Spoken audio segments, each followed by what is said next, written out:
تو حضرت عثمان کہتے ہیں کہ میں نے کہا توفى اللہ نبیہ صلی اللہ علیہ وسلم قبل ان نسألہ عن نجات ھذا الامر. تو حضرت عثمان کہنے لگے کہ ابو بکر در حقیقت مجھے اس بات کا ٹینشن تھا، غم تھا کہ اللہ تعالیٰ نے اپنے نبی کو وفات دے دی، حضور کو پردہ دے دیا، قبل اس کے کہ ہم اس معاملے کے نجات کے بارے میں اس سے سوال کریں. یعنی یہ جو دین اسلام ہے، اس دین اسلام میں دوزخ سے بچنے کا، دوزخ سے نجات کا کیا طریقہ ہوگا، اس سے پہلے کہ ہم حضور سے پوچھتے سرکار کی وفات ہو گئی. یہ ہم کو فکر لائق ہوئی، یہ ہم کو فکر لائق ہوئی کہ ہم اسلام میں تو ہیں، لیکن اسلام میں جو ہے نا رہتے ہوئے دوزخ سے نجات کی کیا سبیل ہو سکتی ہے، ہم دوزخ سے کیسے بچ سکتے ہیں. یہ سوال ہم نے حضور سے کیا ہی نہ تھا کہ سرکار وصال فرما گئے. حضرت عمر کہتے ہیں کہ یہی ہم کو ٹینشن تھا، اب کیا ہوگا ہمارا، اب ہمیں کیا ہوگا کہ نجات کس سے ملے گی، کس طرح ملے گی. تو حضرت عثمان کہتے ہیں کہ یہی ہمیں فکر لائق تھی، اور اسی وجہ سے میں جو ہے نا حضرت عمر کا سلام وغیرہ سمجھ نہ سکا.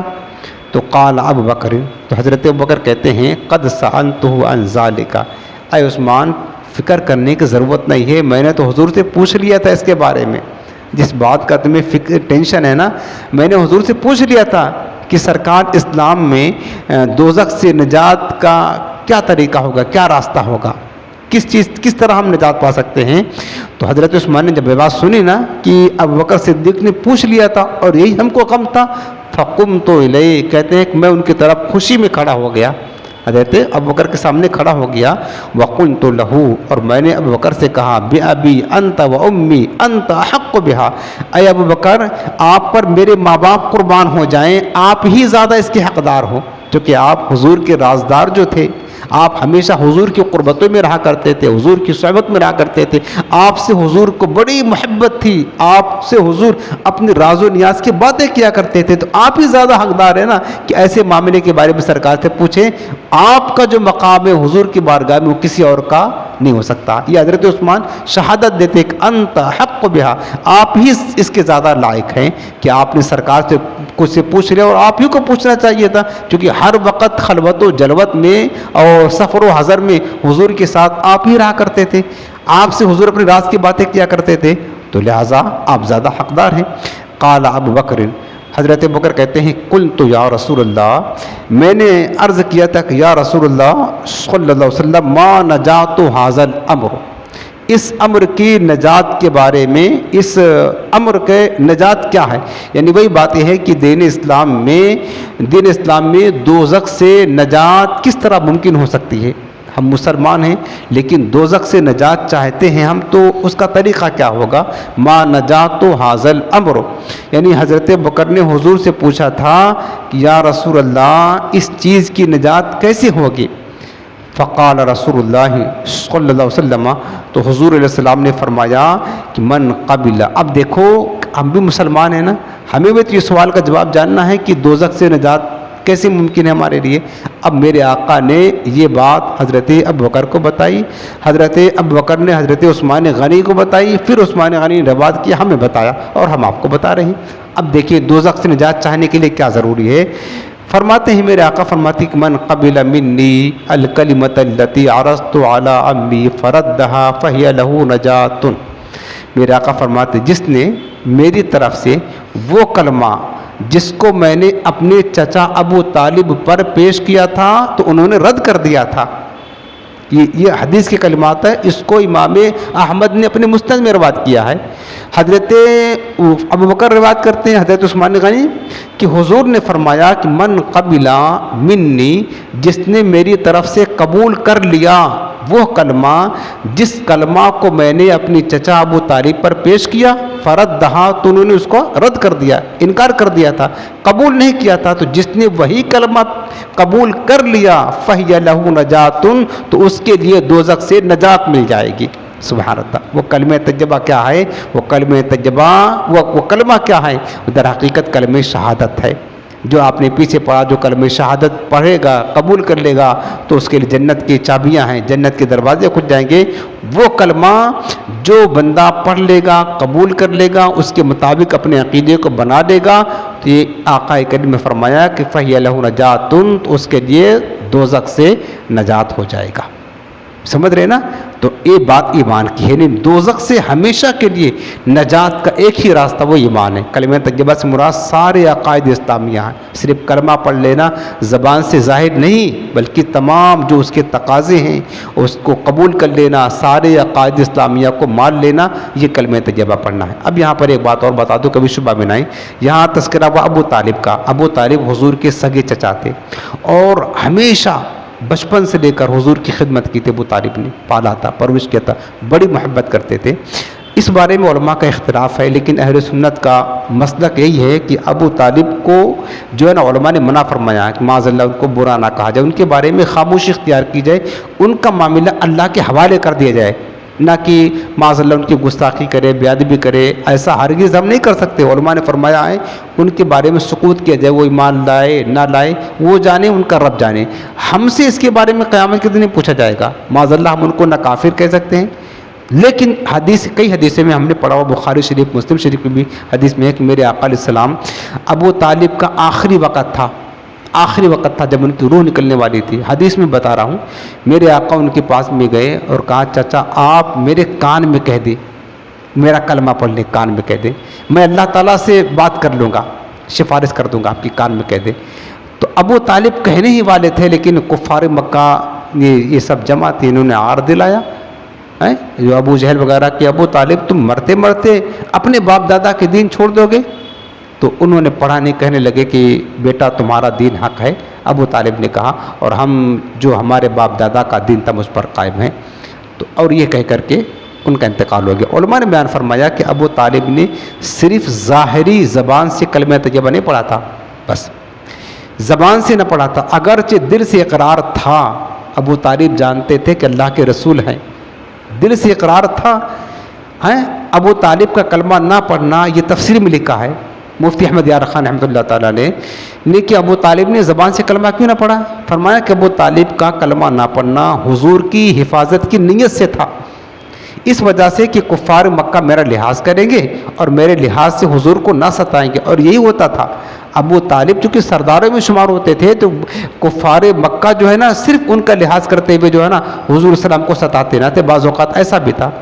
اس کا نتیجہ یہ ہوا کہ ابو طالب کی جب تک زندہ رہے حضور علیہ السلام مکہ چھوڑنے پر مجبور نہ ہوئے، جب تک ابو طالب رہے، سرکار مکہ میں رہے، ابو طالب ڈھال کی طرح حضور کی خدمت کرتے رہے، سمجھ رہے نا؟ ان کی وفات کے بعد ہی ہجرت کرنا پڑی۔ تو بہرحال علماء کا اس بارے میں یہ نظریہ ہے اہل سنت کا کہ ابو طالب کے بارے میں سکوت اختیار کیا جائے گا، ہم جو ہے نا ان کا معاملہ اللہ کے حوالے کر دیں گے۔